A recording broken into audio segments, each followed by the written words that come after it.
Have you ever felt trapped, suffocated by circumstances beyond your control? Émile Zola Therese Raquin explores precisely that feeling, plunging us into a world of repressed desires, moral decay, and the chilling consequences of unchecked passions. Welcome to Ace Book Talk, where we delve into the depths of classic literature. Today, we're unraveling the complexities of Therese Raquin by the renowned French author Émile Zola. Zola, a leading figure in the naturalist movement of the 19th century, aimed to portray human life with scientific objectivity. Born in Paris in 1840, Zola's writing often explored the darker aspects of society, exposing the harsh realities faced by the working class and the moral corruption within the bourgeoisie.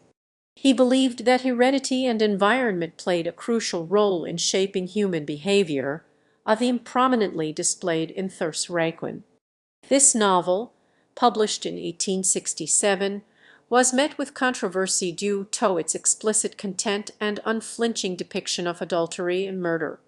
Despite the initial backlash, it has since become a cornerstone of naturalist literature, praised for its psychological depth and its stark portrayal of human nature. Therese Raquin centers around the titular character, Thérèse, an orphaned young woman forced to live with her aunt, Madame Raquin, and her sickly cousin, Camille. Madame Raquin, a woman driven by duty and a desire for a peaceful life, dominates Thérèse's existence.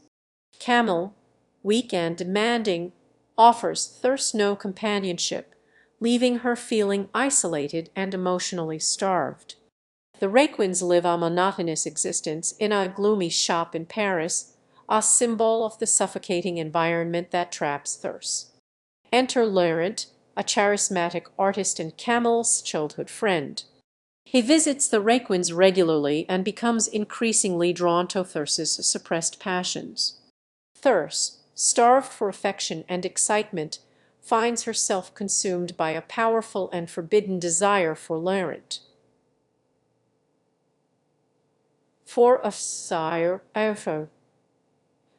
Her so, I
Their initial attraction quickly escalates into a torrid affair, fueled by lust and a desperate longing for freedom from their oppressive circumstances. They meet secretly, their passion growing stronger with each encounter, but also with the growing weight of guilt and the ever-present fear of discovery. As their affair intensifies, Thérèse and Laurent become increasingly desperate to escape their situation. They realize that Camille stands as an obstacle to their happiness and begin to plot his murder. One fateful Sunday, they take Camille on a boat trip on the Seine. They take Camille on a boat trip on the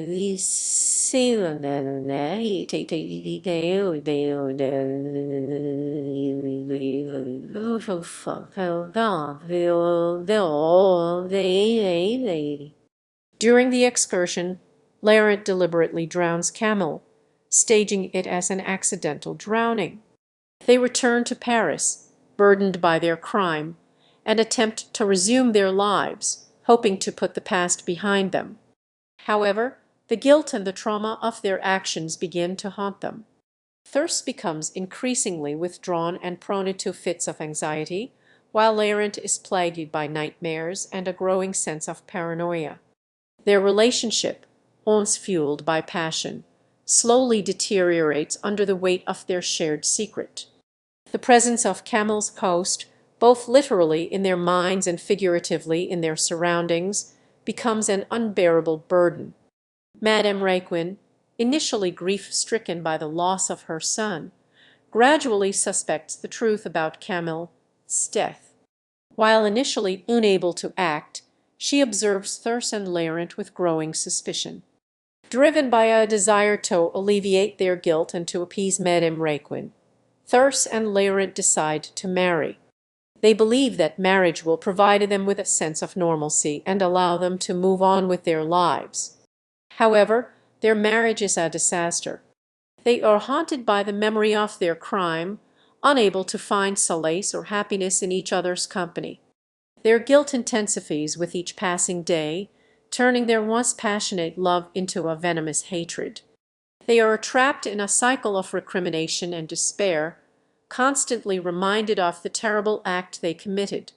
In a dramatic and tragic climax, the truth is revealed to Madame Raquin, who has become paralyzed by a stroke, yet retains her mental faculties. Unable to speak or move, she is forced to witness the unraveling of Thérèse and Larent's lives. Consumed by remorse and driven to the brink of madness, Thérèse and Larent confess their crime to Madame Raquin, who, though unable to speak, conveys her unwavering condemnation with her eyes. In a final act of desperation and utter despair, they commit suicide together, unable to bear the weight of their guilt any longer. Therese Raquin serves as a stark reminder of the destructive power of unchecked passions and the corrosive effects of guilt. Zola masterfully portrays the psychological torment experienced by the characters, highlighting the devastating consequences of their actions. One of the key takeaways from the novel is the importance of understanding the consequences of our choices.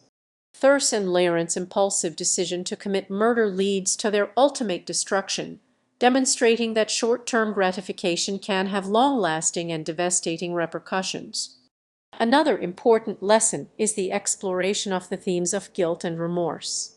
The novel demonstrates how guilt can fester and ultimately destroy individuals, highlighting the importance of confronting our mistakes and seeking redemption.